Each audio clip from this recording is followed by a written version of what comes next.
আল্লাহ পাক ফেরেশতাদেরকে বললেন, ফেরেশতারা রে, আমি পৃথিবীতে খলিফা নিযুক্ত করতে চাই। শয়তান তো হালাক হইয়া গেছে, ধ্বংস হইয়া গেছে। ফেরেশতারা বললেন, না, পাঠানোর দরকার নাই। পৃথিবীর মধ্যে এর আগে আপনি জিন জাতি পাঠানোর কারণে জিন জাতি প্রায় 4000 কোটি বছর এই পৃথিবীতে রাজত্ব করলো। এই 4000 কোটি বছর পর্যন্ত এই পৃথিবীর বুকে হত্যা, লুণ্ঠন, লাহাজানি, মারামারি, গুম খুন, হত্যা, নির্যাতন, ফেতনা ফাসাদ, তারা ফেতনা ফাসাদ চালাইতে চালাইতে পৃথিবী নিকৃষ্ট করিয়া ফালাইল। পৃথিবী ধ্বংসের দ্বারা প্রান্তে চলে আসলো। আল্লাহ আর পৃথিবীতে মানুষ খলিফা পাঠানোর দরকার নাই। আমরা লক্ষ লক্ষ কোটি কোটি মিলিয়ন ট্রিলিয়ন আমরা আছি ফেরেশতা। কেউ আছি সেজদা অবস্থায়, কেউ আছি রুকু অবস্থায়, কেউ আছি তোমার জিকির আজকার অবস্থায়। আর পৃথিবীতে খলিফা পাঠানোর দরকার নাই।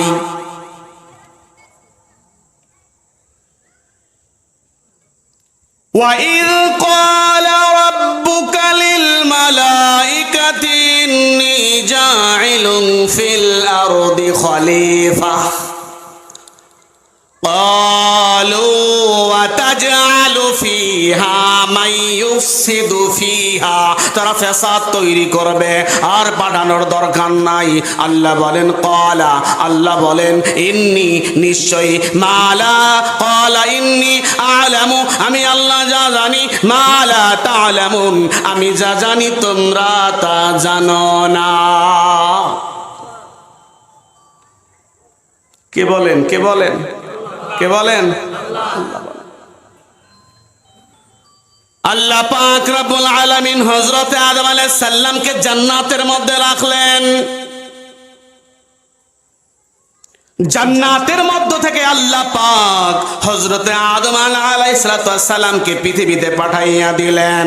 আদম আলাইহিস সালাম আমাদের আদি পিতা। কোন পিতা ভাই? কোন পিতা? রাগ করেন? কষ্ট হয়? একটু খেয়াল করেন ইনশাআল্লাহ। আল্লাহ আল্লাহ আল্লাহ আল্লাহ আল্লাহ। কিতাবের মধ্যে আসছে পিতা সর্বোচ্চ 4 জন। কয়জন? মাসালা বলবো না, আয়াতের ফাঁকে ফাঁকে মাসালা বলবো, একটু খেয়াল করতে হবে। যদি ভুল বলি ধরাই দেবেন ইনশাআল্লাহ। পিতা হলো 4 জন। 1 নাম্বার পিতা হচ্ছে আদি পিতা হযরত আদম আলাইহিস সালাম। 2 নাম্বার পিতা হচ্ছেন জাতির পিতা। 2 নম্বরে কে? অন্য কেউ আসেনি? কথা বলেন। জাতির পিতা হযরত ইব্রাহিম আলাইহিস সালাম বাদে অন্য যদি কোন মুসলমানি বান্দা আদম আলাইহিস সালাম থেকে আরম্ভ করে 4 জন পিতা ব্যতীত যদি অন্য কোন পিতাকে মেনে নেয়, ও ব্যক্তি ইসলাম থেকে খারেজ হয়ে গেল, ঈমান হারা হইয়া গেল।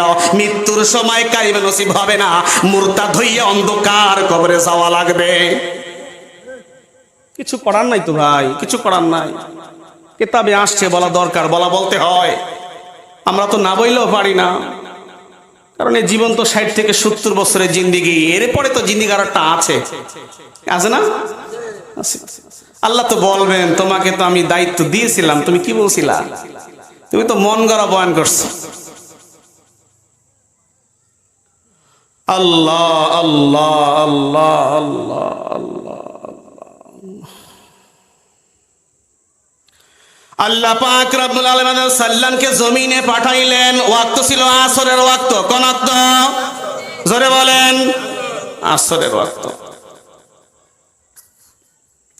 আদম আলাইহিস সালাম জমিনে আসার পরে আল্লাহ পাক আদম আলাইহিস সালামকে জমিনে পতিত করলেন। ওয়াক্ত ছিল আসরের ওয়াক্ত। সূর্য ছিল পশ্চিম দিকে। পশ্চিম দিকে সূর্য লাল বর্ণ ধারণ করলো। দেখতে দেখতে লাল বর্ণ থেকে সূর্য ডুবেও গেল। সমগ্র পৃথিবী অন্ধকারাচ্ছন্ন হয়ে গেল, অন্ধকারে নিমজ্জিত হলো।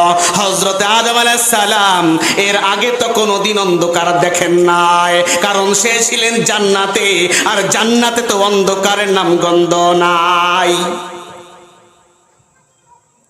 আমরা কার সন্তান? জোরে বলেন।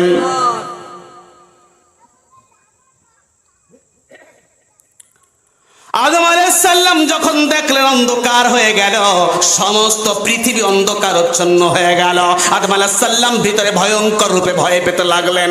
ভয় পেতে পেতে এমন একটা মুহূর্ত এসে কিতাবের মধ্যে আসে, এশারের সময় চলে আসছে। এশারের সময় থেকে তাহাজ্জুদের ওয়াক্ত পর্যন্ত আদম সাল্লাম ঘুমায় না, চোখে ঘুম আসে না। এর ভিতরে আবার পাহাড়ি জীব জানোয়ারের গর্জন, ভয়ে ক্রোপম্পিত হইয়া কোন রকম রাত্র চলে গেল, ভোর হইল। হযরত জিবরাইল আলাইহিস সালাম চলে আসলেন, এসে বললেন, নবিউল বারায়া আদামুল ইমাম, ইয়া পৃথিবীর প্রথম মানব, আপনার উপর সালাম বর্ষিত হোক, আপনার কাছে চলে আসছি। উঠুন, ঘুম থেকে জাগুন, দেখুন আল্লাহ পাক অন্ধকার কাটাইয়া দিয়া সূর্যের আলো আলোকিত করেছেন। পূব দিকে তাকাইয়া দেখেন সূর্যের আলো আলোকিত হইয়া গেল সমগ্র পৃথিবী। সুবহানাল্লাহ। আদম আলাইহিস সালাম ঘুম থেকে জাগলেন, মনের মধ্যে আশা আকাঙ্ক্ষা বাঁধলেন, আর বুঝি সন্ধ্যা হবে, আর বুঝি সন্ধ্যা হবে। ইমাম তাইমি রাহমাতুল্লাহ আলাইহি বলেন, শেষ জামানার মানুষগুলো এমন হবে, এই মানুষগুলোর ঈমান ফজরের নামাজের পরে থাকবে ঈমানওয়ালা, মাগরিবের নামাজের সময় হবে মুনাফিক মুরতাদ।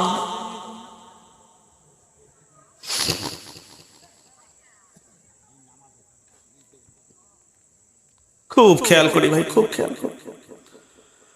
জিবরাইল আলাইহিস সালাম ডাক দিয়ে আদম আলাইহিস সালামকে বললেন, হে আদম আলাইহিস সালাতু ওয়াস সালাম, আপনার উপর সালাম বর্ষিত হোক।